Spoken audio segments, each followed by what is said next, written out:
Good evening and welcome back to Tough Talking Thursday. My name is Joel Nanton and I'm your host every Thursday right here on Channel 4.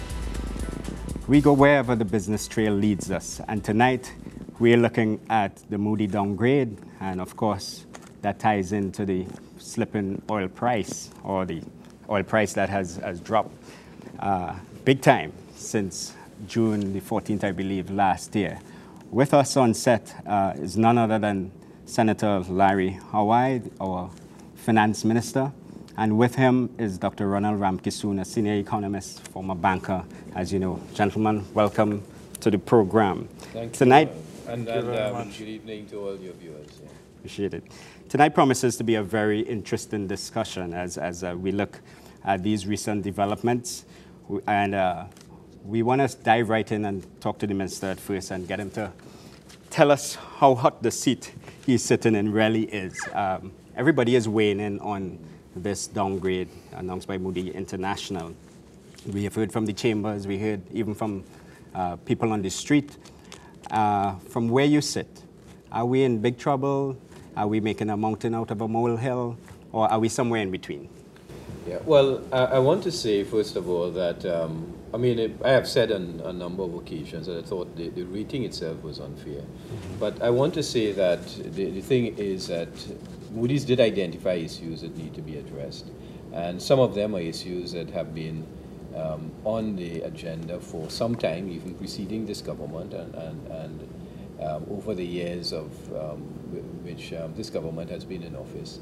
And it's certainly, I recognize the fact that we need to accelerate some of the work that we do mm-hmm. in order to address the deficiencies that become a little bit more stark when the price of oil is $50 as opposed to when it's $150. Right. And therefore, it requires us to put an acceleration on some of these issues. And to be fair to the government, I think that a lot of work has gone on, and certainly there's a recognition of the need to accelerate that work. And in the meantime, of course, as you say, the seat is very hot because you have to deal with a number of issues, not least of which is requiring us to close the gap between where our fiscal position would have been had prices remained where they were in around a year ago, as compared to where they are today. And I think for the first half we've done reasonably well, but I've said to everyone that, and at all the interviews that I've done, that the last half, the next 6 months, will probably be a little bit more challenging than the first 6 months. And I'm not, we're not lulled into a false sense of security that we were able to balance and show a small surplus for the first half of the year. We recognize the need to accelerate those efforts going into this half. Mm-hmm. For the sake of our viewers, really, and I want to tell viewers that you're welcome to join the conversation right away. We have opened up the lines. You can call us at 675-8747 or 675-8749. Of course, we're also streaming live on our Facebook page and on GISL TV /TV/TV-4. Could you, Minister, kind of explain to us what does a rating, like by the big three, Standard & Poor's, Moody's, Fitch, what does a rating like that really mean for the average citizen and the country in general? Well, I think, once the rating itself gives an indication of how strong, robust, and sustainable your yes. economy is from yes. the point of view of the analysts right. out there. And of course, the implications are that if, for example, you wanted to borrow money on the international market, to the extent that you have a good credit rating, yes. More people are willing to lend you. Price of borrowing tends to be lower, and these feed through into your overall fiscal position. And those are things that therefore affect the amount of money you have left to deal with providing the goods and services that we need to provide to the country mm-hmm. as a whole. Mm-hmm. So it does have that, and it does it does measure to some extent the level of confidence that one could have in lending to a country. And from that point of view, it can impact on, as I said, the goods and services that we offer to right. our citizens. Right. We have a caller right away from Cocorite. Caller, welcome to the program. Yeah, good afternoon. Mr. Awai, there's a school of thought on the ground. People are saying that all your data with respect to the budget and budgetary comments that you're making and with respect to the economy, there's a serious question mark to them because they are suggesting, and as a suggestion that I concur with, that the Central Statistical Office, when we say you, I mean your government, has deliberately emasculated that office so that you can engage in data that is not correct and give a false impression of the economy to the country. Why it is, and this is a direct question to you now, why it is that the Central Statistical Office, the CEO, which we depend on for data, and that the IMF have questioned you about it, and you have never given an answer that is above board and is acceptable to the community. I'll listen to you, Ophir. This is Tough Talking Thursday. Yeah, thank you for highlighting the issue of the CSO, which is one of the issues that the rating agency had mentioned, and as you had quite rightly indicated, the IMF had also mentioned that particular issue. Yes. The thing is that the CSO has had problems going back for more than a decade, and I think it's gradually gotten a little bit worse until I would say about a year ago when it started to improve. And in fact, that was one of the reasons why we raised an issue with Moody in terms of their overall evaluation, because in the last year we've added a further 19 statisticians to the CSO. We have identified new offices and premises where we can house the CSO properly. And we have been able to help them bring a lot of their statistics on GDP, on international trade, for example, and on unemployment more up to date. GDP data, we've rebased 12 and 13. We're in the process of completing 14. And for example, in the case of the unemployment data, we've brought it up to the end of 2014. We're just about close to the end of 2014. We're just about 1 quarter behind in terms of where we need to be, so that we're pretty up to date on the unemployment data. So we have made some strides in the past year in attempting to fix this problem. We recognize the difficulty and the credibility issues that arise, and certainly we ourselves would be unable to forecast properly and do proper macroeconomic planning if you don't have data. Yes. Let me just give way to a caller who has been waiting from Westmoreland. Caller, welcome.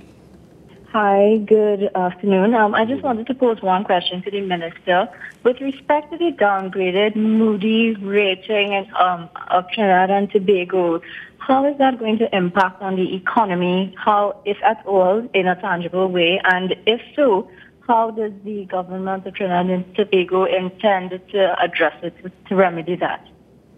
Yeah, well, as I said, it's a confidence statistic to a large extent. It does affect you if you need to borrow money on the international markets, for example.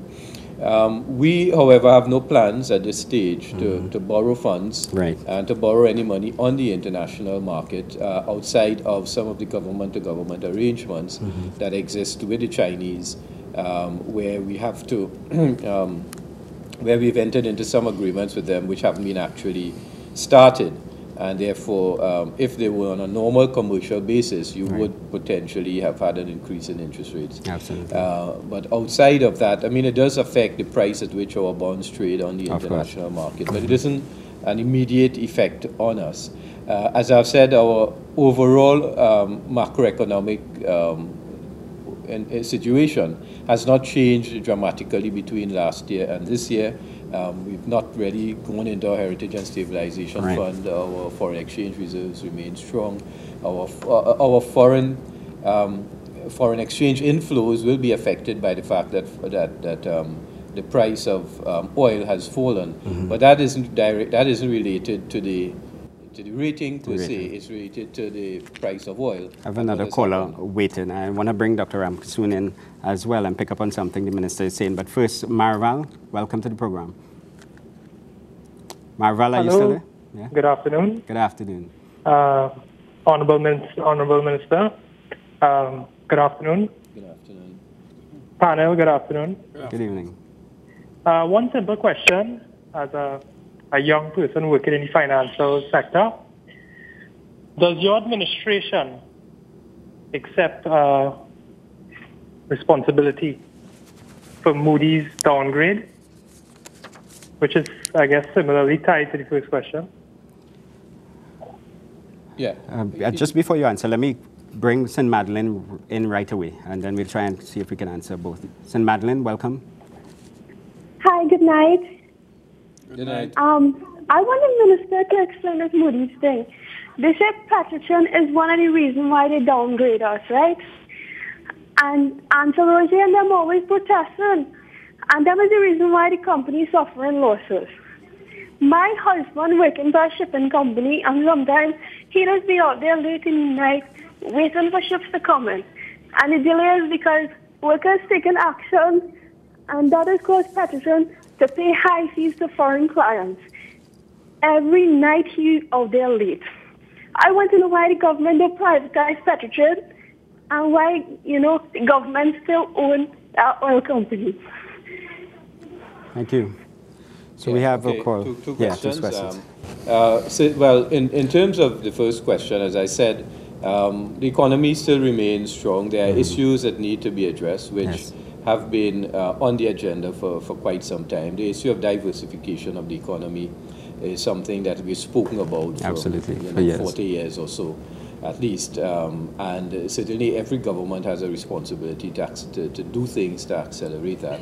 And it is something that, we've started that process. And there are a number of plans in place, but there are investments that need to be made to realize some of those plans. Right. And they relate to things like the health sector, for example, and what we want to do in the health sector, the financial services sector, and so on. And we started to see some movement in those various sectors.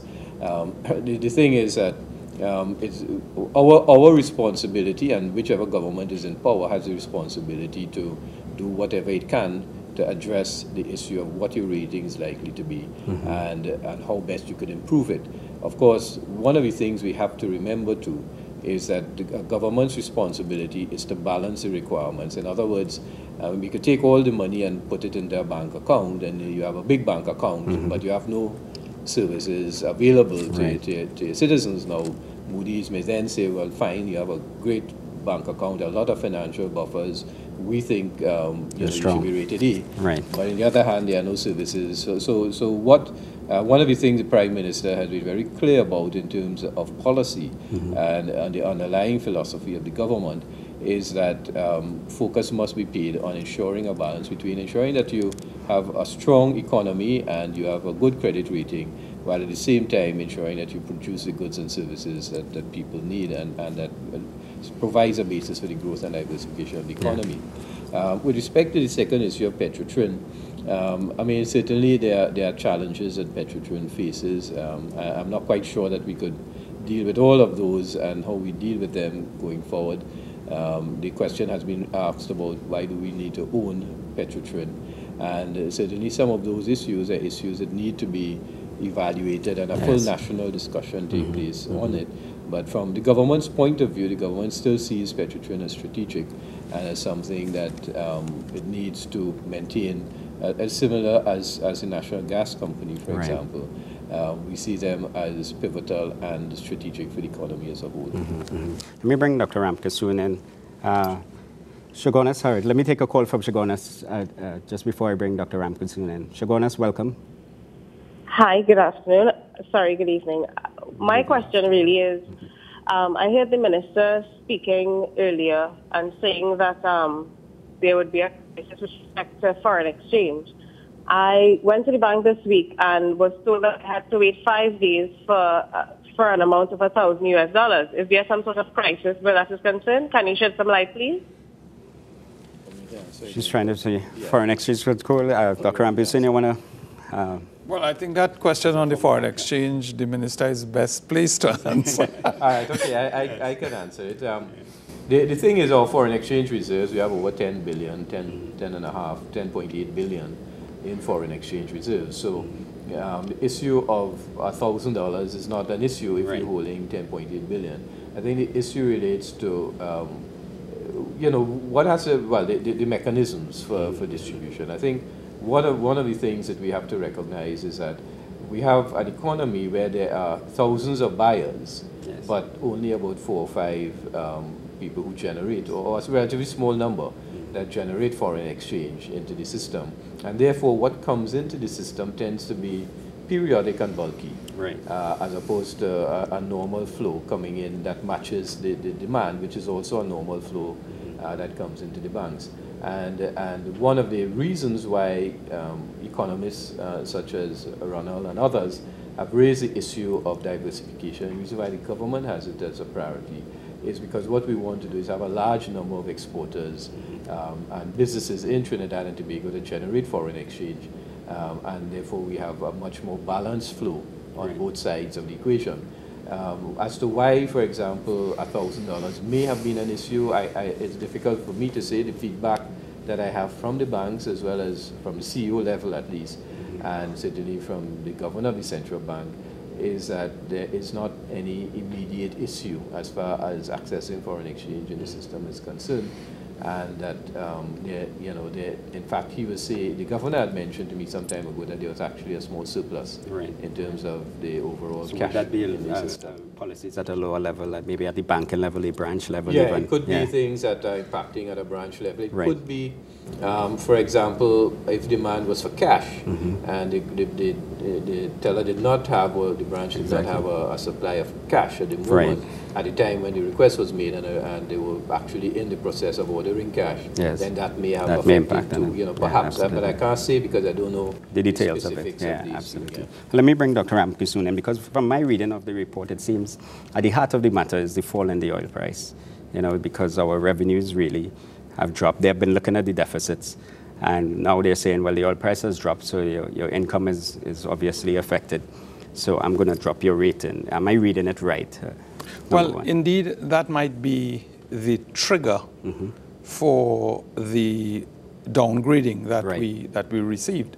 But there were several other factors at work, Absolutely right.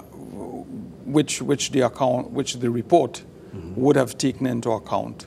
For one thing, we have been running deficits for several years now. Yes.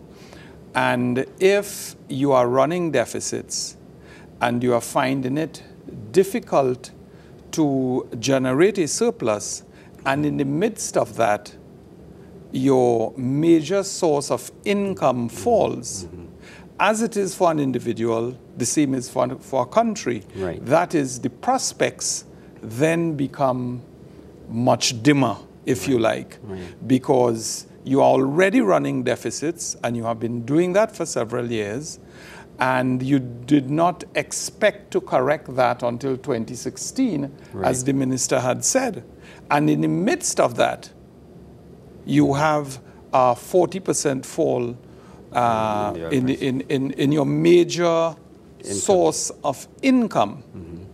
Add to that, the prospects over the next couple of years do not look very good. That's what I was about to ask you. So when you look at it in the context of that, and perhaps the major one I have not mentioned, which is what is happening to your expenditures. Right. So your expenditures are increasing, and we can go further into what kind of expenditures have been increasing. So when you put the Moody's report in the context of what is happening, I would not say that the report was unfair. Right. I can understand, and I understand very well, why Minister Hawaii will want to say that.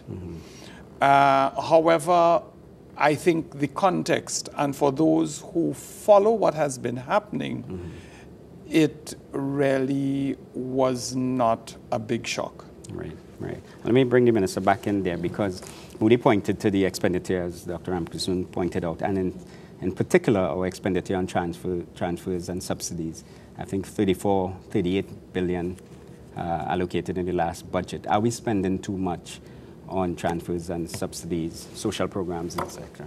Well, the thing with transfers and subsidies is that it does give a bit of a misimpression, a wrong impression in terms of the overall figure, because sometimes we think it's all subsidies. Right. In fact, transfers include transfers to the THA, transfers to the regional corporations to run the businesses within the boroughs and so on. So that a big part of it is actually represented by some of those transfers to operate the THA, for example. And you know, that is something that is really, in a sense, a requirement in terms of the funding as any other part of central government administration is concerned.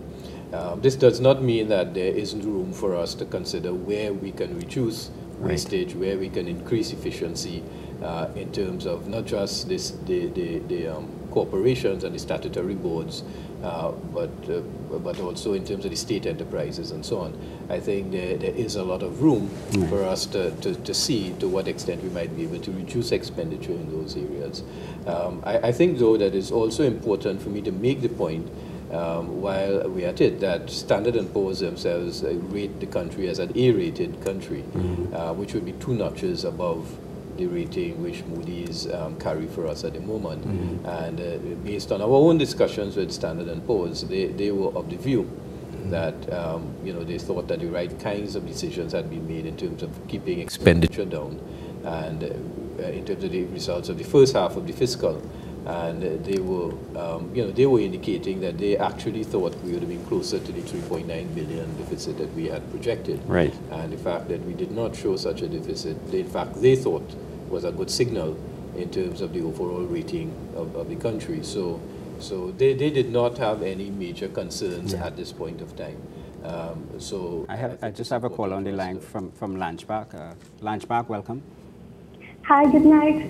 Now, I understand that Dangle Singh said that we are getting this big IDB loan to do things with WASA. And so I'm sure these things affect Moody's. IDB obviously comes to countries like us and gives us these huge loans. How these things are going to affect a country like this and our ratings and our borrowing and lending? Yeah, well, you're quite right. It's in terms of the total loans that we have outstanding is something that we need to bear in mind as we manage our overall debt configuration. But the good news with WASA is that when we came into government, WASA was 18% of the people actually got water 24/7. Today, about 70%, a little over 70% of the people in Trinidad and Tobago get water 24/7. And in fact, WASA's revenues has actually more than doubled. They were a little over 400 million a year, and they're up to close to 900 million. So that they've had a big increase in their revenues. So that the borrowing that WASA is doing, we are seeing that it commensurate with providing the services and putting the infrastructure that we need to put in place. What is happening is that there's a significant increase in their revenues, which we expect will continue, and therefore that is a source from which they will be able to repay the indebtedness. And that's what the IDB had looked at when they considered the overall facility. They were looking at the tremendous improvements that we've started to see in WASA and in the operations of WASA over the past 2 or 3 years. Yeah. Coming back to that whole issue of the deficit, do you see us getting into a surplus budget quickly, as Moody is suggesting? Yeah, we had projected that by 2016 we should get to a balanced budget, and we had really projected that on the basis that well, we had run these deficits on the basis that we expected prices to be more or less buoyant, at least up until next year. We expected that prices would have started to come down subsequent to that, based on our own estimates of the growth in the shale oil revolution. We also recognize the fact that, you know, of course, you can't run deficits interminably. You have at some stage to be able to be in a position to bring it under control. And the intention was to be able to do so by next year. The thing is that it's been a little bit more challenging as a result of the fall-off in revenues, which has been compounded to some extent by the fact that we have made some fiscal concessions to get upstream investments in the energy sector going. There's been very little upstream investment in the energy sector over close to 10 years, and that has affected the output of the sector.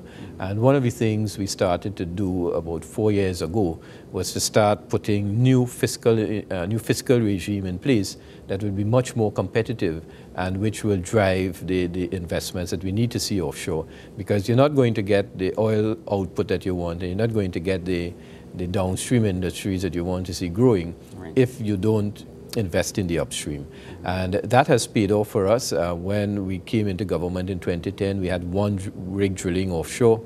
That dropped to 0 shortly thereafter, but since these incentives have gone in place, we've actually now have 7 rigs drilling offshore. There's a further 8th rig that is due to come in, and we expect to be drilling a number of holes over the next, and we expect to have actually investment in that offshore sector and continuing exploration production over the next 10 years. So, so there is a program that has now been developed as a result. The prospectivity of the offshore, based on the seismic surveys that have been done both by BHP and BP, has been very positive.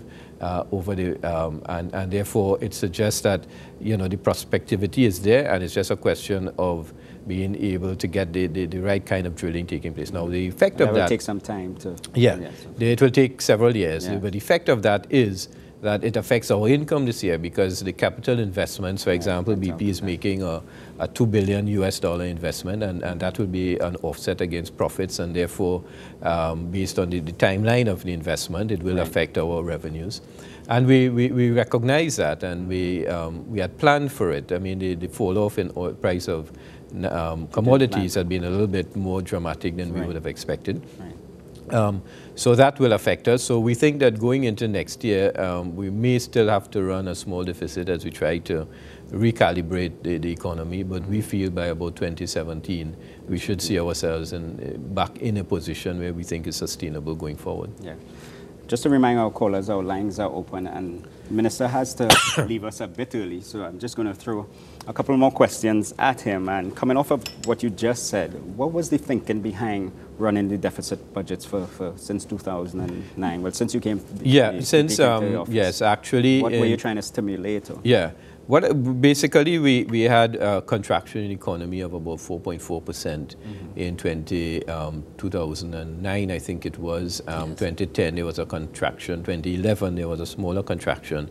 But we had run several years of contractions. And basically, what we sought to do was to stimulate the economy, get some of the infrastructure projects going, which we need because we have an infrastructure deficit also.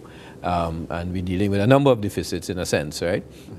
But we really needed to get the economy back moving again, and therefore the purpose of running the deficits was to do that. So we did that, and I think we did it quite successfully. The economy returned to growth, and we were moving up. And I think the IMF basically signaled when they came to do the last Article 4 consultation, which was in keeping with what we had started to see, was that the economy was hitting a full employment level, and therefore it was time to start throttling back our deficits. And that is why we ourselves had a program of reducing it to the extent that we expected. Actually, last year the deficit was smaller than we had projected. The deficit was about 1.5% of GDP. And had we maintained that trajectory, we had expected actually that we would have been balancing the budget this year 1 year ahead of when we said we would actually have done so. Of course, prices of commodities changed, and that also affected us. And which is also one of the reasons why, you know, economists such as Ronald and others have said, look, you need to have a more balanced economy so that you don't have this situation where one event triggers a situation where there's a significant contraction. But that process of creating that diversification is something that will take a bit of time in order to get done. What I was coming to, because I'm going to talk to Dr. Ramkissoon a little more on the whole diversification approach, but how much of that spending really was focused on the diversification efforts? Like you pumped into what sector to say, the non-oil sector? Well, there were the basic, the major areas of expenditure have been on infrastructure. Right. The road building program would have taken us well over $10 billion on its own. The hospital and health sector also was a major beneficiary of significant investments over that period of time. Capital expenditure on roads, of course, the Point Fortin Highway on its own was $7.5 billion. Of course, the Pure program was another $2.5 billion. And then, of course, you had a number of other projects which were implemented, the Valencia Bypass, the Diego Martin Highway, and so on. And so there were a number of major infrastructure projects that took place. The water investment in water also was a major investment that we undertook, where to move us from 18% 24/7 to 70% 24/7 in terms of the population at large. The school building program was also a major program. We've built 91 schools over the period of time. We've also made a major investment in tertiary education over that period of time also in order to get and you know, Minister Karim tells me that he has 100% of his graduates have been placed. So which is an important thing in terms of building capacity in the economy.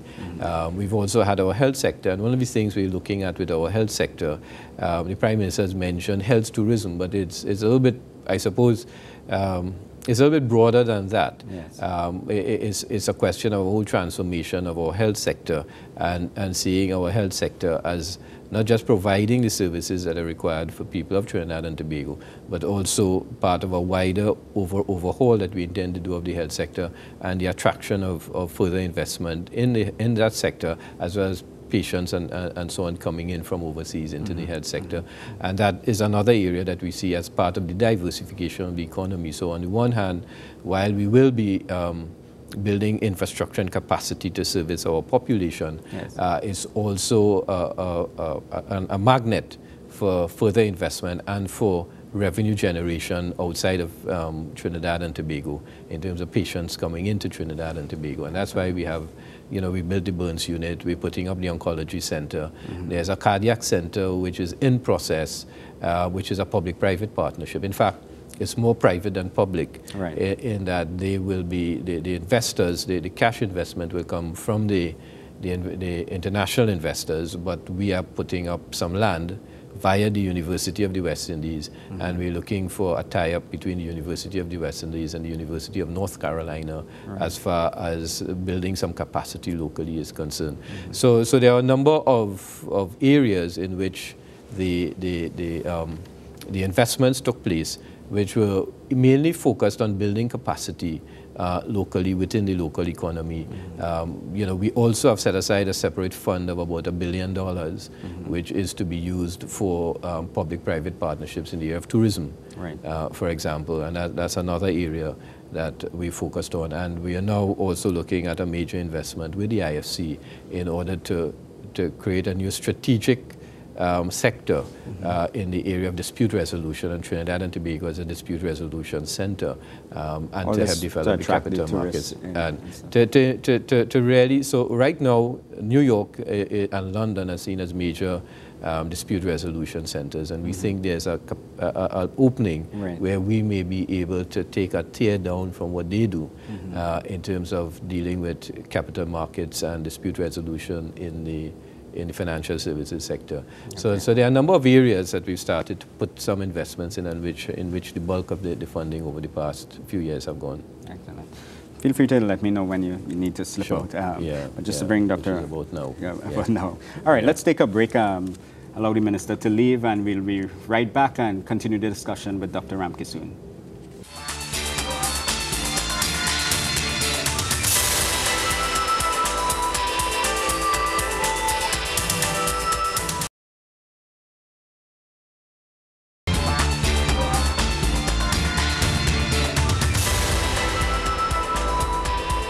Welcome back. We're having a very interesting discussion. The Minister of Finance was with us, and he was making the case that no need to panic, essentially. Our economy is still strong. Still with us is Dr. Ronald Ramkissoon. But just before we continue the discussion, we wanted to hear from you. So our cameras took to the streets, I believe, in Chaguanas, and we got some views from just ordinary citizens on what they thought about Moody's downgrade. Let's hear from you. I think it's very disappointing. Very, very disappointing. Too many questions and no answer, no proper answer we're getting from him. No, well, if Moody, who's supposed to be the body that police the world economy, and they are saying that we're in problem, and my government is telling me that they are not, they are lying, well then we're in a really bad state. Really, really, really terrible state. Because they're supposed to be taking advice from Moody, not condemning Moody at this point in time, where our future is concerned. I believe the Moody report is right because we are living in the country and we're seeing what is going on. And if the government will come out and tell us the truth about what Moody say and everything that they say is true, then we would have a much better country to live in. No, I don't think our future is secure. Is the country in a financially secure position right now? No. Why would you say that? Because how I say sale long time, sale is different now, more slow. If you get downgrade, it can be moving up. You gotta get an upgrade. He come from a experienced background where he come from the bank and the position he in, he's stable back everything from how it was from before. We just have to be confident in him for now because he bring it back and more or less the government itself just clearing off all the bills that we was in from before. So it's more or less just stabilization now, and maybe when the future comes, we go see how it goes forward. Yes, I do, because of his, past life and his knowledge, his excellent background in finance, and he worked in the bank before, he was manager or whatnot. So yeah, I think he's a good minister. I don't really agree with them because, to my knowledge, we still have jobs in the economy, we still have people working, there's money being flowed in the economy, so I don't really agree with them. I think the country going down, going up. Going down. So you're not confident in the financial future of our country? You can't share why? Why do you think that way? Well, they kind of lavish spending, right? And then there's the money that's going out and nobody could give account about it. That's my opinion. Well, some views of people in Chaguanas there. Dr. Ramkissoon, I want to take up on one of the people interviewed there, and they said we should be taking advice from Moody. Do you agree with that? Well, I think we should listen to what they have to say. I think, though, that there is no need for overreaction in respect of being overly pessimistic or being overly optimistic. I think we got to be realistic. Right. The nature of the economy, what are the challenges before us. This is an international body that has usually been right. Like other international bodies, we listen to what they have to say, we take it on board and we move on. Right. I don't know that we will deny that we have certain challenges. In fact, the minister himself admitted that we have certain challenges of this economy that we have not been dealing with and that we have not dealt with over the last 50 years. And there's nothing earth-shattering about that. There are certain things we are still not doing right and still have not gotten right. And that's a fact, that's a reality. And the quicker we realize that we needed to begin to do some things right and put our house in order, the better it's going to be for us going forward. And putting the house in order, are you referring to diversification essentially? Because are we too reliant, we've been saying it for years, on oil and gas, and is the drop in the oil price sort of a wake-up call once again to say, you know what, we need to other sectors to come on board and take us forward? Certainly we want to use, if you like, the bad news as an indication as to how serious we must get in respect of the diversifying of this economy. And yes, there has been a lot of talk, a lot of conversation about diversifying this economy. And I think that some activity is taking place. Is it sufficient? The answer is no. Have we seen any change in the figures? I don't think the answer will be positive. I think we have to, in any case, view it as the long haul. Right. And really a change in the diversification of the economy is not going to happen in 5 years. Right. In fact, it is not going to happen in 10. But I think what we would like to see, economists, policymakers, is in fact some start to that transformation. And again, we need to repeat that it is not to say that we must get out of or ignore the fact that we have oil and gas. Right. And I think the initiatives that are currently on board are in fact positive. The unfortunate thing, if you like, is that it takes 7, 8 years or more before we begin to see the oil and gas coming to the ground. And again, we remember the kind of economy, so that you may have an increase in quantity, but where will the price be? And that is the nature of an open petroleum economy. And that is the major reason why we need to look at our existing comparative advantages, whether they be in the creative arts, whether they be in tourism, wherever they are, and seek to promote them on a sustainable basis. I think another important dimension is that the population needs to appreciate the nature of a petroleum economy, of a gas economy. The fact that there will be times when prices will be high and times that prices will be low. But if our politicians continue, and I stress continue, to build a dependent society by the kinds of policies which are fostered in the interest of winning elections, for example, if the behaviors continue along those lines from administration to administration, then that is not going to encourage the population to understand the nature of the economy, what are economic rents, what are windfalls, why we cannot depend on those. And if we are able to begin to understand that, and that we need to use and look at our other comparative advantages and develop those, I think is a conversation that is long overdue.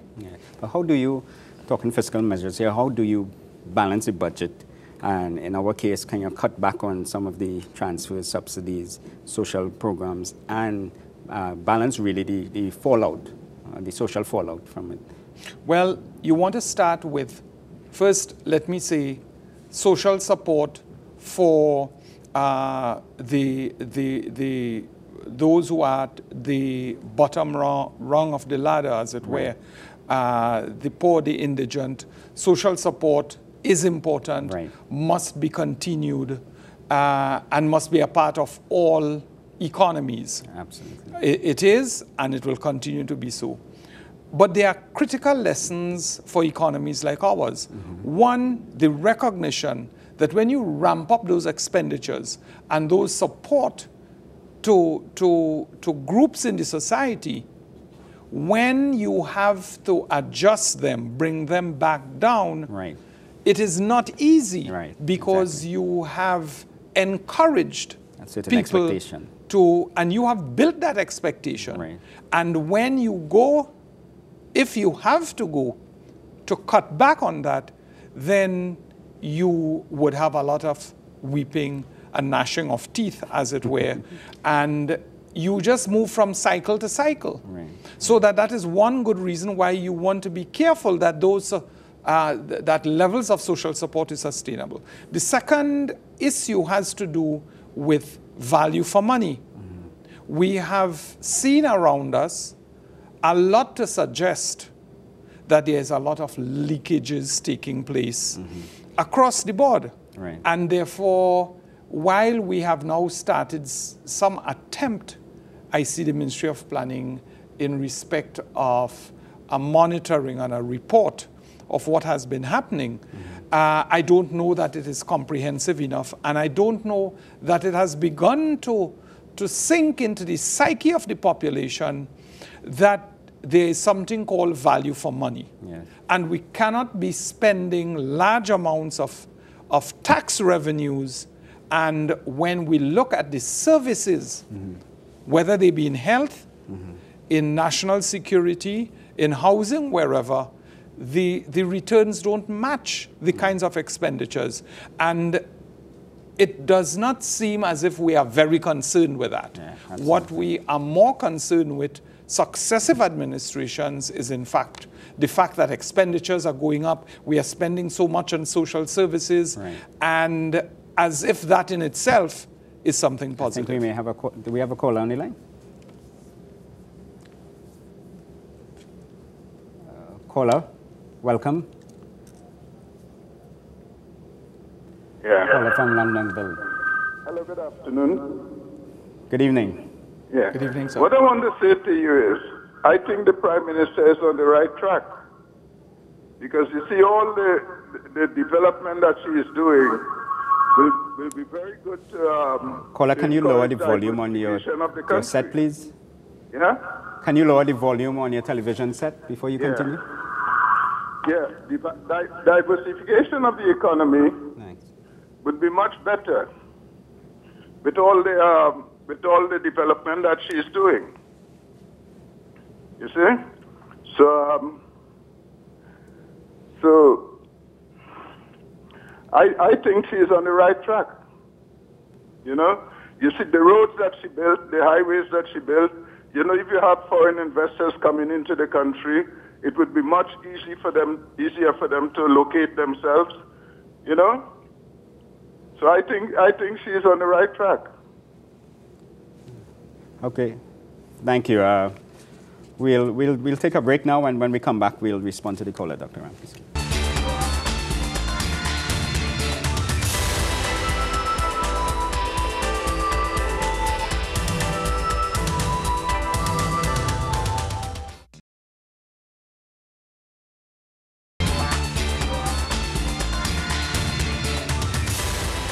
Welcome back. We're having a very interesting discussion about the economy and Moody's downgrade, in particular with Dr. Ronald Ramkissoon, senior economist. I wanted to, we have a few minutes before we wrap it up, but I wanted to ask you this question. Is it true to say that oil still comprises a relatively small share of our energy exports, and therefore, despite its volatility, if the prices of other petrochemicals, the ammonia, LNG, etc., kind of remain stable, we are not too much in dire states, put it that way? Well, I mean, several points. Oil is still very important. Crude oil exports, the return per barrel to us in revenue for a barrel of oil is much higher than a barrel of gas equivalent. Right. Notwithstanding that, we produce more gas than crude oil. The point is that they are all important. Right. The petrochemicals, they are all important. Unfortunately, there tends to be a correlation between all their prices. Right. And in other words, what that means is if one price goes down, then there's a tendency, as we have seen. We have a caller. Let me just take this caller from, is it Shogonas? Shogonas, welcome. Yes. Hi, good evening, gentlemen. I just wanted to ask Dr. Ramkissoon a question. Would he agree with me if I said that the dependency syndrome and the social spending has begun decades ago, right? And over decades, that dependency and that expectation for freeness and dependence on the state seeps into the psyche of the individuals. And if it took 40 years to get us to this point, how long does he think it would take us to change the psyche of the society to become less dependent and less expectations from the state and be more self-sufficient? Well, let me say I'm not a psychologist. However, I would say at least 40 years. But it certainly will take some time. It is not going to happen overnight. But I think parts of the population would like to see that there is a start and that there is an explanation to the man in the street, as well as to everybody else in the society, that it cannot be business as usual in a petroleum economy, a gas economy. Prices move in a particular way, and we must be aware and alert to that, which is why we develop other sectors as best we can. I want to make a point about the infrastructure. And infrastructural development is important and has to be done and is critical for the economic development of any country. I should say the social and economic development of any country. So it is important that indeed one can argue that we have not spent enough over the last period on capital expenditure. Indeed, we should have been spending more on capital expenditure and less on recurrent expenditure, which includes subsidies and transfers.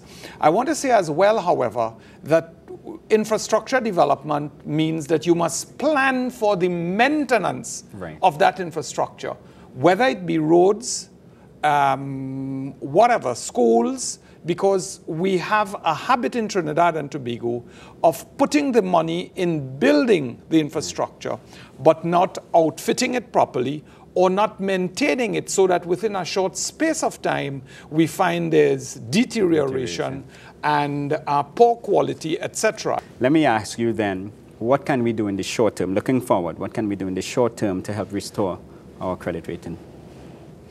Well, I think in the report itself, they pointed to certain things that if we do them, one of them is to bring the budget in closer balance, not necessarily getting rid of the deficit.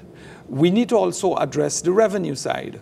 And that is something that we have not paid enough attention to, the revenue side of the budget. We have not taken the measures to have a more efficient tax administration initiative. And in other words, we're saying to the world, we're more concerned, we seem to be saying, with increasing expenditures and less concern with the revenue side.